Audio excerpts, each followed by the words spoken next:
Дел од македонските граѓани лесно паѓаат на измами.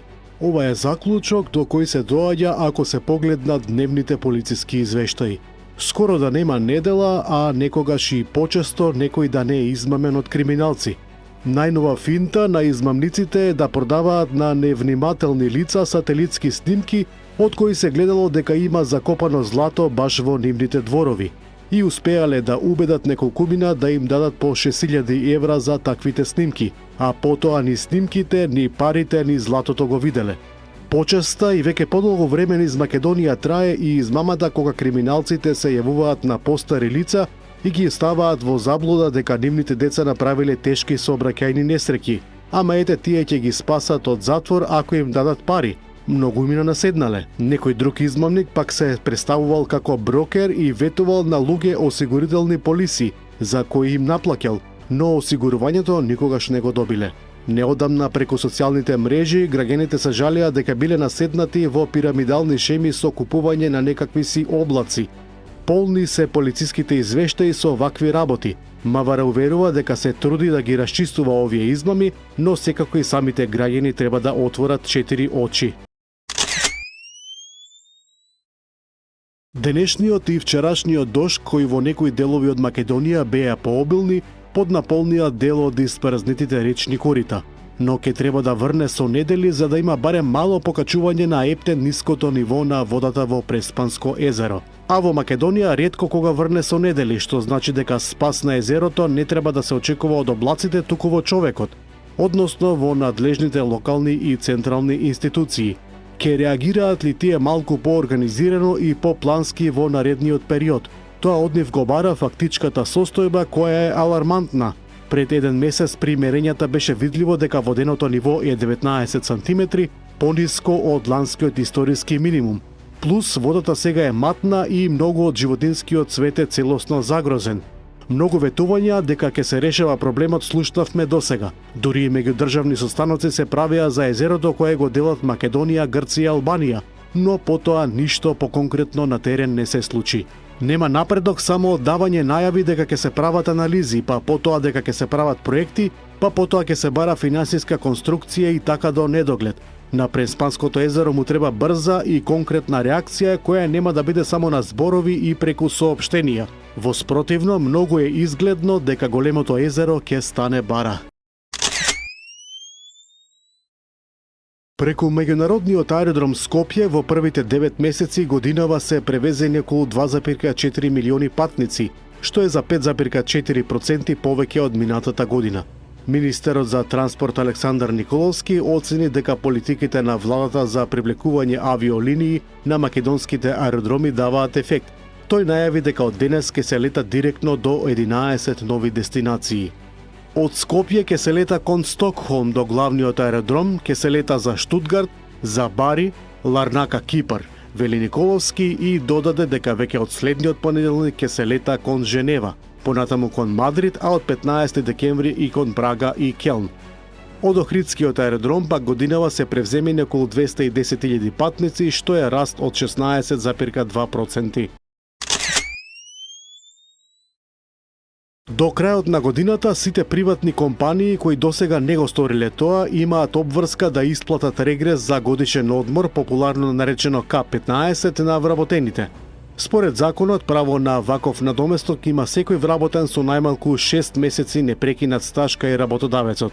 Од Сојузот на синдикатите на Македонија велат дека за 2025 година К15 треба да добијат околу 600.000 вработени во приватниот и во јавниот сектор. Работниците во приватниот сектор ќе добијат минимум 300 евра, а во јавниот 200 евра. Осуден родителот кој на фудбалскиот надпревар меѓу младинските екипи Брегалница и Шкупи нападна двајца 15 годишни домашни фудбалери. За тој напад судот во Штип му определи 11 месеци казна затвор. Судот во Штип информираше денеска дека донел пресуда за обвинетиот Авни Абгули од Скопје за сторено кривично дело насилство. Инаку инцидентот се случи на игралиште во Штип на 24 август годинава за време на фудбалски надпревар помеѓу екипите помеѓу Брегалница и Шкупи. Напаѓачот ја загрозил сигурноста на две деца кои играат во клубот Брегалница и им нанел телесни повреди. До инцидентот дошло во 89-та минута од надпреварот, кога судијата поради фаул доделил втор жолт картон, со што го исклучил од игра синот на осомничениот, кој играл за Шкупи. Штип во изминатите 3 денови живееше во ритмот на Макфест. На сцената на Центарот за култура Ацо Шопов беа испеани нови 27 композиции. Но фестивалот по повод 40 годишниот јубилеј не ги заборави и луѓето кои низ годините се зад сцената, и новинарите и медиумите, на кои им беа врачени признанија. Не беа заборавени ниту безвременските макфестовски хитови, кои беа испеани на последната вечер. Словенија е на нозе по трагичниот настан во Ново место, каде што 21 годишен припадник на ромската заедница претепа до смрт маж пред еден ресторан. Министрите за внатрешни работи и за правда веднаш поднеле оставки кои премиерот Роберт Голоб ги прифатил. Полицијата го апсила убиецот. Трагичниот настан се случил откако синот го повикал татко му, тврдејќи дека група луѓе му се закануваат и го замолил да дојде да го земе. Таткото веднаш пристигнал и штом излегол од автомобилот, група мажи од ромската заедница го нападнале, нанесувајќи му сериозни повреди на главата, и покрај брзата лекарска реакција тој починал.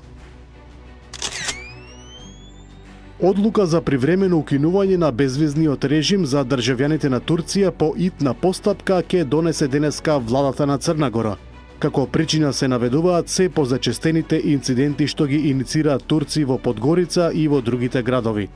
Премиерот Милојко Спајќ вели дека со цел зачувување на економската активност и добрите билатерални односи, владата ќе иницира интензивни разговори со Турција за да се пронајде најдобриот модел за решавање на овој проблем. Популарноста на францускиот председател Емануел Макрон достигна нов најнизок рекорд од 16%, според најновата анкета на институтот ИФОП, нарачена од весникот Журнал де Диманаш.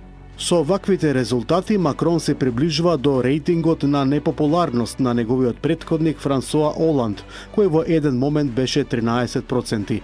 Анкетата покажува дека премиерот Себастијан Лакорни ужива доверба од 38% од испитаниците. Германската економија во моментов е драматична, предупредува Клеменс Фуест, шеф на економскиот истражувачки институт ИФО од Минхен. Тој предвидува дека најголемата европска економија ќе се соочува со натамошен пат доколку не се спроведат големи реформи, додека владините трошоци продолжуваат да растат, приватните инвестиции опаѓаат. Ова го доведува во акутна опасност просперитетот на Германија, бидејќи помалку приватни инвестиции значи помал раст на среден рок и помалку даночни приходи, изјави Фуест. Тој посочува дека економската состојба стагнира и милиони граѓани веќе доживуваат пад на животниот стандард. Москва синоќа беше цел на напад со десетици беспилотни летала, изјави градоначалникот Сергеј Собјанин, кој појасни дека руската противвоздушна одбрана струшила 34 украински дронови кои летале кон главниот град. Поради заканата од дронови, московските аеродроми Домодедово и Жуковски привремено го прекинаа работењето. Од друга страна, Русија тестираше нова ракета на нуклеарен погон, каква што велат од Москва нема никој во светот. Таа била невидлива за одбранбените системи, прелетела 14.000 километри и останала во воздух дури 15 часа. Кина и САД постигнаа прелиминарен договор за решавање на спорот околу царините, изјави Ли Ченганг, заменик министер за трговија на Кина, по разговорите со американската делегација. Договорот мора да помине низ внатрешни процеси на одобрување од двете страни. Американскиот секретар за финансии Скот Бесент изјави дека е воспоставена успешна рамка пред планираната средба меѓу американскиот претседател Доналд Трамп и кинескиот Си Џинпинг во Јужна Кореја во четврток.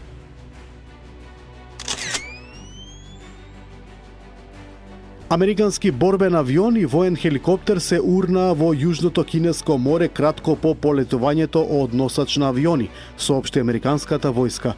Сите членови на екипажот се спасени. Прво се урнал хеликоптерот за време на рутинска операција, а по половина час и авионот. Точната локација на несреќите во Јужното Кинеско море не е откриена, а американската морнарица редовно действува во меѓународни води во областа, но и Кина е присутна. 9 лица загинаа, а 29 се повредени во Аргентина кога автобус по судар со автомобил падна од мост. Нестреката се случила кога двокатен автобус со околу 50 патници се судрил со автомобил што доаѓал од спротивната насока во близина на градот Обера. По сударот автобусот скршнал од патот, удрил во оградата на мостот и паднал во речното корито. 6,5 тони кокаин се запленети на трговски брод кај Канарските острови, а 9-члениот екипаж е уапсен, соопшти денеска шпанската полиција. Операцијата ја спровеле специјални единици на шпанската полиција кои пресретнале брод под знамето на Танзанија кај Канарските острови. Кокаинот бил пронајден во багажниот простор на бродот кој испловил од Панама и бил на пат кон Шпанија.